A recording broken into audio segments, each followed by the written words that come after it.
You can find yourself in heaven or hell here on earth. The symbol of Satan is not someone or something outside of you trying to convince you to do bad. It is your selfish mind. All right, we are back, baby, with another reflection on the daily Vedantic. Oh, I want to call it the donk again, but I won't. Because we are more than just our appetites. Anyhow, today's reflection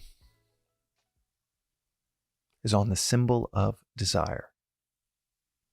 Symbol we hear a lot about, but we forget that it is the symbol of desire, and it is meant to be a symbolic embodiment of that which is within all of us, desire.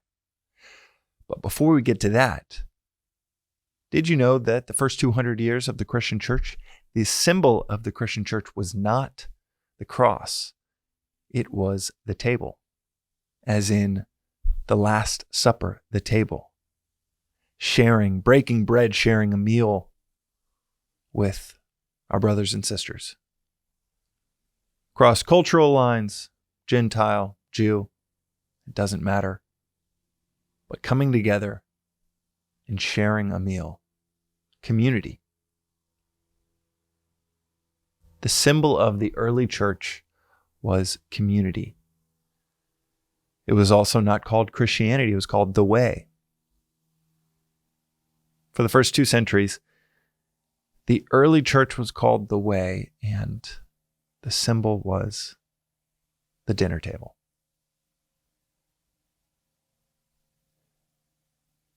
It's a beautiful reorientation of symbolism at the heart of what Christ preached.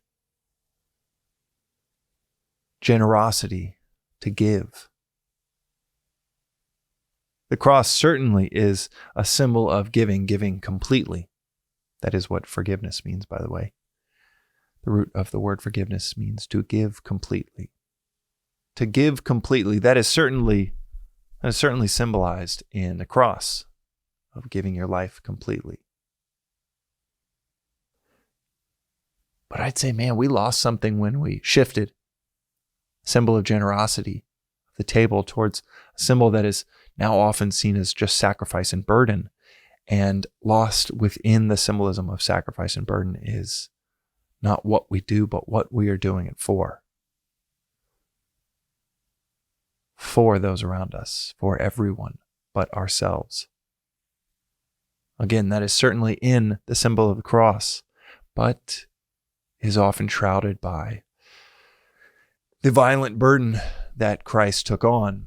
That's also inherent in that symbol. And that baggage is not in the symbol of the table, the way. It's interesting that the way, the symbol of the way is generosity and community. What is the opposite symbol of generosity and community? Well, it is the devil. Satan in Christianity, Shaitan in Islam, Mara in Buddhism, Asura in Hinduism. Satan is the symbol of desire. It's not meant to be some caricature 8 feet tall with horns on his head and meant to be someone other than what is within us. That is not what Satan is meant to be.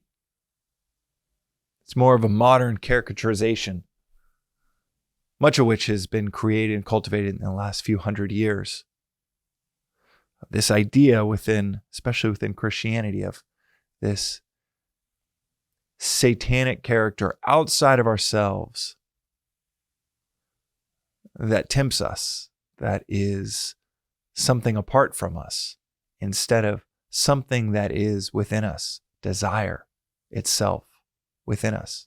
As Vedanta says over and over again, Swami will say this at the ashram over and over again, heaven and hell are not geographical places, they are mental states.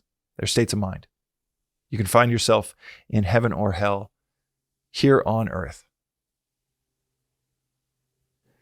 And in that hell, we get there by listening to that desire, that selfish desire. And each major world religion, philosophy has this symbol of that state of hell, that mental state of anguish that we can find ourselves in. And we are led there by selfish desire. The opposite of a table of generosity and community is isolation through selfish desire. I know when I've built companies, especially my first few startups, I'd find myself so isolated as CEO. Not because the role is isolating. People will try to tell startup founders that the role of CEO is isolating. It is if your pursuit is selfish. But if the pursuit is in service of your customers, you're always shoulder to shoulder with your customers. If your pursuit is in service of your employees, you're always shoulder to shoulder with your employees. If it is not some egoistic endeavor of self-aggrandizement, but instead it's a relinquishment of the ego to get down, hands dirty with the daily blocking and tackling of building a business. Transparent approach to how hard it is, how much has been put in or is on the line for a certain challenge before you. When there is that transparency, you are anything but alone. If you hire the right people, if you're truly serving your customers, they're pulling you along as much as you can say you're leading anything. That leading by example theme that is replete within almost any leadership book certainly is a big part of Vedanta, is a big part of the Gita.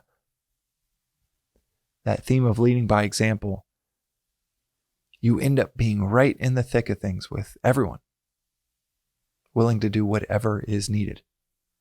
You are not isolated. You're anything but. You are at the table with everyone. Not thinking, what can I get? But constantly asking, what can I give? You're in the midst of community. You might not achieve your aim. Your company might not make it through. But on the other side, even in the midst of what others might call failure, what you might fear, what I know I have feared would be failure, is heaven. Is a community of people that gave their all, that learned an immense amount. You get a PhD in yourself and business and life when you set out to create a startup. And speaking from that example, from that experience, you end up on the other side, anything but isolated, anything but dejected, even if it's failure. The seeds are sown for success through what looks like failure to others. So how can that be, if that is the fertile ground of which success is born? If that is almost a prerequisite, how can it be failure? But the darkest moments, building companies or in relationships and friendships that I've ever had, are the ones where I find myself cut off, isolated through my own selfish pursuits, decisions, desires.